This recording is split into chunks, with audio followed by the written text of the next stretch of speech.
you. This is AM Agenda. Thanks for your company. With me now, Labor MP Ed Husic and Liberal MP Josh Frydenberg. Gentlemen, Good morning. good to see you for the first time this year. Josh Frydenberg, is it? That's it. Good to see you. Fellas, I want to start on... well, we've got a lot to talk about, so let's get into it. First of all, Craig Thompson. Craig Thompson in the court today. Another distraction for the government, unhelpful. The timing last week of the arrest was disastrous, wasn't it, off the back of the Prime Minister announcing the election date and that all unfolding, and it continues to unfold today in Melbourne. Well, it's the course of justice. It takes its, just basically moves in the way it has to, and you have to deal with it. At this point, Craig has always said that he'll basically, appear, that he'll respond to the charges, and he's said that he's innocent, so he's got to go and have his day in court. That's fair enough, isn't it? Look, he will have his day in court, and 149 serious charges. Surely they're going to be dealt with. But the point here is that the Prime Minister still relies on Craig Thompson's tainted vote, but for Craig Thompson, this government would fall, and that would make a lot of Australian people pretty happy. There's been a story covered out of the ICAC inquiry, the fact that a couple of ministers stayed at a ski chalet for a few nights at Eddie Obeid's expense. Scott Morrison's made some comments this morning. I just want to play that for our viewers and then come back to you guys. I was in the New South Wales Parliament, and even back in the 90s, people talked of sort of Eddie Obeid, Joe Tripodi in hushed muffles, in a sense. And it just seems that the New South Wales political parties, whether it be the Liberal Party or the Labor Party, they have this capacity through the sort of Sydney factions, in a sense, to keep destroying themselves. Eddie Obeid's been known for a long time, a really long time, and people who want to claim ignorance about Eddie Obeid from 2006 or 2003 when they served in their cabinets, I think is trying to have one over the Australian people, and certainly the people of New South Wales. Scott Morrison. With his response before him, Tony Windsor, of course, the independent MP, Ed Husic. Is it just uncomfortable to be mentioned in these circles? A couple of nights in a chalet doesn't seem like a great deal. Yeah, and I thought that both Steve Conroy and Tony Burke were upfront in their responses, that they in the inquiries that were made in relation to this issue. So I don't see what further can be done. They both said that they'd use those premises, that Mr Obeid wasn't there at the time. So Scott Morrison says that he's been known. He's been around the place for a long time, and that people, I suppose he's implying there that people should have been a bit more wary about accepting generosity from him. Well, as the what's the saying, the Monday morning quarterbacks, everyone's wise. Scott Morrison's become apparently the person who knew all this and said nothing all along. So good luck to him. Josh, your thoughts on all of this? Look, the Eddie Obeid scandal is definitely engulfing Labor, and I can just see him now travelling down the Hume all the way to Canberra, because I think, it does raise a number of questions for senior Labor ministers, and I'm sure we'll hear about that more in the coming days. But Scott Morrison's absolutely right. Eddie Obeid's been part of Labor's furniture in New South Wales, and I'm sure there are a lot of relationships there that need explaining. OK, let's move on. Kevin Rudd says... Well, we saw him yesterday. He was quite bemused at being asked about number counting and so on. He says, everyone go and take a long, cold shower. Penny Wong, though, joining the list of ministers saying that he needs to be utilised.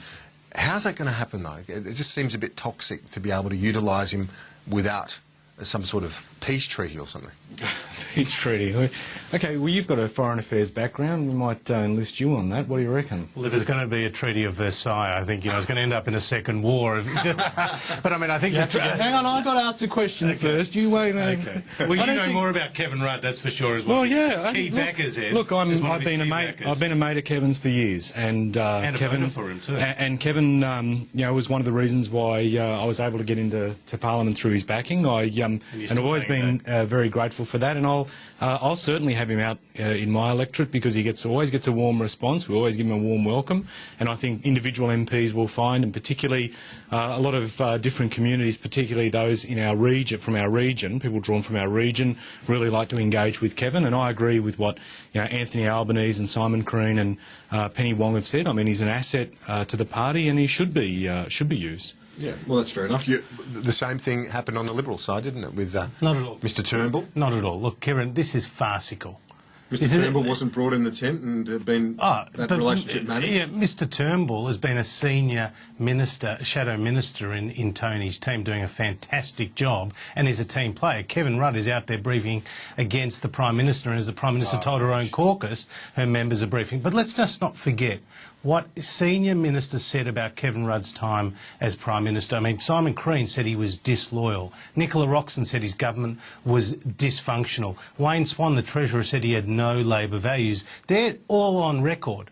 They're all on record. Well, so now for you guys, if the brief's already started. No, but no, you got the lines already. No, but you guys must be thinking, well, if Kevin Rudd comes back into the tent, it's just a prelude to another challenge. And the fact is, he's probably got 45 votes. He needs 51, 52, and I think it's only a matter of time, Kieran, before we have another challenge, and hopefully an election before September the 14th. I think Kevin's great in electorates, and that's why they've got their lines out already. You know, I think it's been very good to see him out and about. So there's nothing to see here, as Mr. Rudd said yesterday.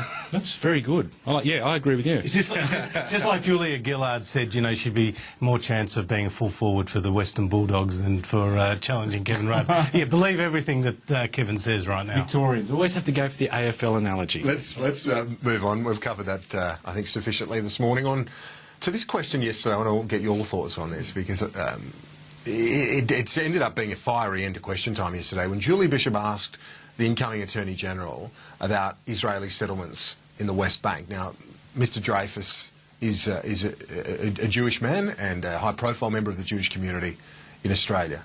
So are you.